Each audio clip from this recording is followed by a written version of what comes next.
Comfort Booth, popularly known as MCCB, and I will be your host for this show.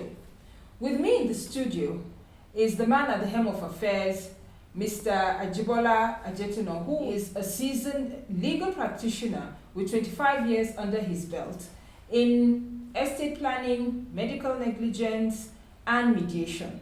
Our conversations going forward will center mainly around estate planning.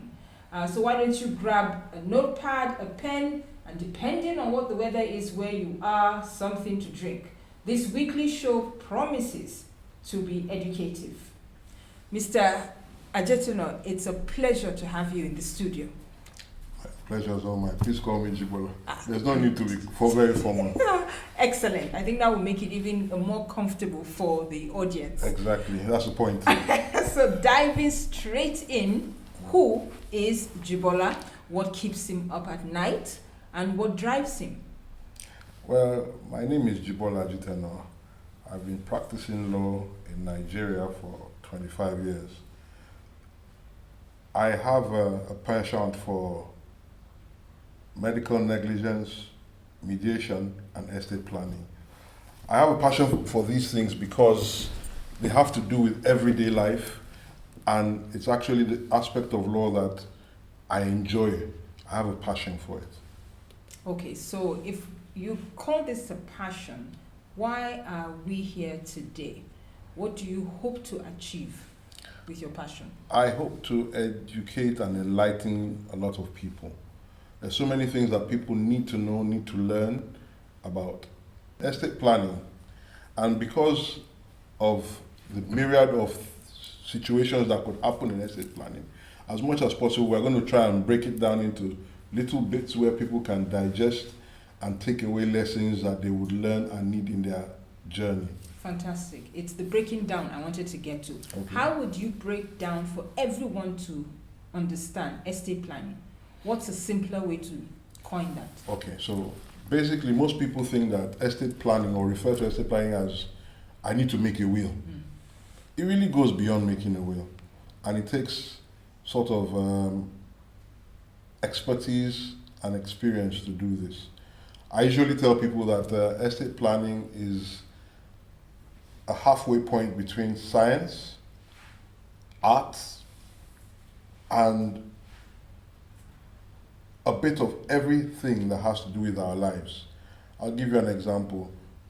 Estate planning, you need an insurance person involved. You need it has to do with education. It has to do with health. It has to do with well-being.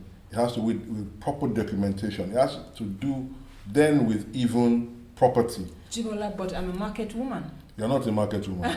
My colleague, you're over 21 years at the bar as well, so you have an idea of what I'm talking about. Okay, so you have a passion for it, and passion usually is service, and service isn't relegated to only one sector of society. So at your level, at our level, I understand what you're talking about, but there will be people who are keen into understanding what this means. For example, as I said, I'm a market woman.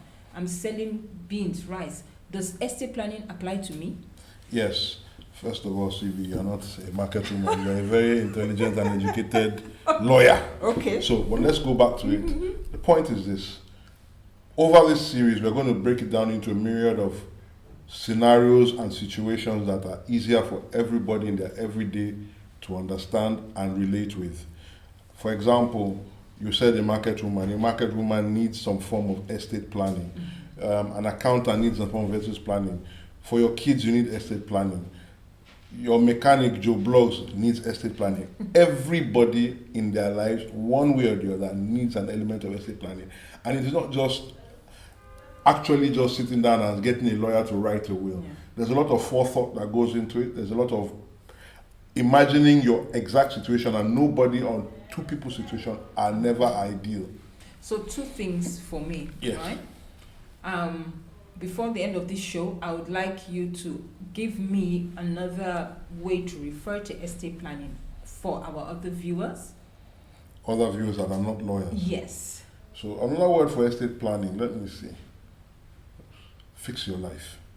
You see, I like that. It's granulated it. So Estate planning basically is about fixing your life Thank you. from start to end So let's start. and beyond. And beyond, I like that. Okay. After I'm gone. Yes. Okay. So let's start at the very beginning. Let's start at the very beginning. Mm-hmm. A very good place to start. Mm. What is estate planning? Estate planning is the sum of your existence. I'll put it like this. We start to need estate planning from the minute that a man and a woman conceives the idea of having a child. Estate planning is what you do when you decide to marry somebody. Estate planning is what you do when you decide to educate your child.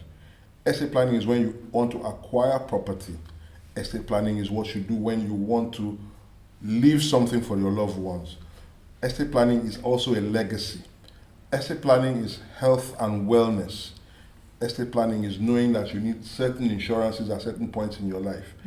Estate planning is even how to accumulate and curate your friends. Now, you gave a scenario of when two people join together. Yes. If I don't want to be joined, if I want to be single, do I need? You still need estate planning. Oh, please expatiate. So you were born. The day you were born, somebody went and got out a birth certificate in your name. A birth certificate in your name has already put you in line for estate planning because that is going to open several doors. You want to go to school, you need a birth certificate. You want to do this or that, you need a birth certificate. Estate planning is when you start, is the sum of everything that you do in your life that transcends you. So what happens to my estate? What happens to your estate? Yes. It depends on whether you have an estate. But I would. I would work. Now, if you're going to work, basically you need to start planning. So most people never sit down and say, I'm going to theoretically plan out my life. Estate planning is theoretically planning out every facet of your life. And it's always helpful to do it long before or long in anticipation of certain events. Welcome back. This is the Lawsmyth. Here we simplify the law. Still in the studio with me is Mr. Jibola. Okay, Jibola. And we're going to break down scenarios here so that you can get a better understanding of what estate planning is all about. So, first scenario, Mr. Jibola, forgive me. You know you're my senior colleague. You call me Jibola every day. Just call me Jibola Comfort. So our scenarios, would they include things like after 25 years of being married, a man discovers that his first son is not his. Is this a scenario where estate planning will come in? It's definitely a scenario where estate planning comes in. We have several different kinds of situations where estate planning comes in. But I'm going to say for the record that in my opinion and in my experience in Nigeria, women usually get the short end of the stick as regards estate planning, either out of male chauvinism or the fact that they're not just educated or know what they're entitled to. So how do you tie this in with what I consider a confusion in what marriage should look like in Nigeria? We have three different types. We have the marriage according to law, we have customary law, and we have Sharia. So on the day a man dies, at his funeral site, everybody knew he married Madam 1, but Madam 2 and 3 come with 3 sets of children. And according to them, he married them under customary law, even though the first was married under the law. How does estate planning come into that? The truth of the matter is that Nigeria is a very special place. So we have different kinds of marriages. We have the customary marriage or the native marriage. We have the Islamic or religious ones, and then we have the one that is under the Marriage Act, which is what most people call legally married. Now, the truth of the matter is that in all situations in Nigeria, Section 42(2) of the Nigerian Constitution says that no child shall be discriminated on by circumstances of birth or something to that effect. So invariably, the women that came with all the children to the funeral of the man that died, all the children, as long as they are the man's children, have a right and are entitled to inherit from the man. how does preparing children with what you would say life skills fit into estate planning then? Because here you've made it clear that the children are not, well, illegitimate, Yes. according to law. Yes. So what place do we have for life skills acquisition? Life skills acquisition is something that everybody, not just children. I'll tell you a story. I used to have a friend who, at the age of 16, she designated a small plot of land in her backyard and says to her son, we're going to build a house together. So they built a boys' quarter from scratch. The boy from 16 was going to the market, buying the blocks, doing everything with an architect, with the builders, with the electricians. The boy built the BQ. Now this is a life acquisition skill. If at 16 the young boy was building his BQ, at 21, what do you think he'll be thinking about? His skyscraper.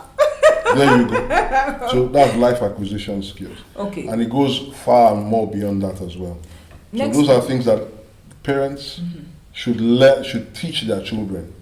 There's so many things that we actually don't get taught in school that are life acquisition skills and have to do with estate planning. I think for me, growing up and listening to you, breaking down the story of this mother and her son, is that we were, there were certain set things we were told. Go to school, pass your exams, get a good job, get a degree in something that has already been laid out for you, get a job, get married, have kids, but we are not taught anything actually beyond that.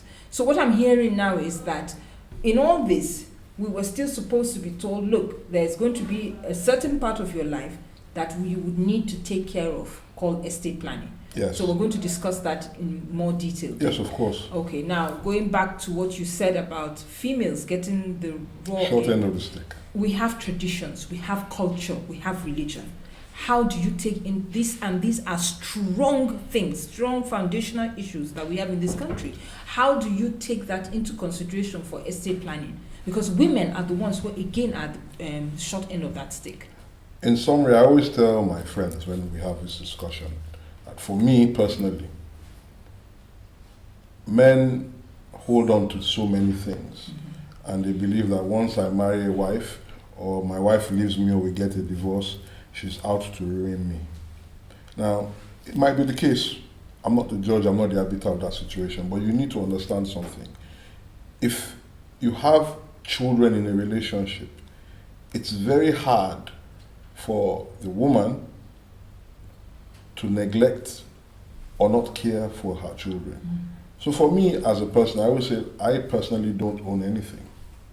Okay. My wife owns everything. Other than the clothes on my back, I don't own anything. Okay. My wife owns everything. So and there's a preponderance that most men will drop dead before their wives. Yes. So there's nothing for my wife to worry about because everything belongs to her already. Now, I'm not saying that works for everybody in all cases, but along the line we can actually talk about these things in detail and find out what kind of plan suits the individual. It depends on what your marriage is like, what you're going through, or what your relationship status with your loved ones are, even your extended family as well. So these all play a role in estate planning. Extended family, healthcare. I'm just remembering, that that could probably be a place too we could explore. I mean, I have a mom that is about 73, and it just dawned on me that she doesn't have the strength she used to, but we never really took into consideration that we would have to take care of her health needs. How does estate planning come into that? Okay, for our aged parents are actually very lucky. Our parents as Africans are very lucky. Reason being because we don't push out our parents on a boat like certain people. So we don't send them to old people's homes or hospices or accommodation specially geared for the elderly. Most of us usually look after on a one-on-one basis our aged ones. So along the line, you need to start making. They had to have made provisions for themselves in their later years, and you as well have to have provisions for your elderly ones, because it's part of estate planning. Part of these things are things that we would explain as we go along. Well, I'm sure there are a lot more things that will come up during the course of this season on this issue, and it would be great to explore going further. So if you've been listening, I'm sure you've been able to grab one or two things, and in rounding down, it's clear that estate planning is very wide, and it can start at any point in your life, but we would prefer if, from what the expert has said, at a place where you know that, okay, you know what, I'm going to have to start thinking of the trajectory of my life up to the end. And so with this, and beyond. Okay, and beyond, that means I'll be dead then, right? At some time, so all of us have to. Well, so thank you very much for listening, and we'll see you next week, same time. This is the Lawsmyth, where we simplify the law. My name is Comfort Booth, and see you next time. Bye.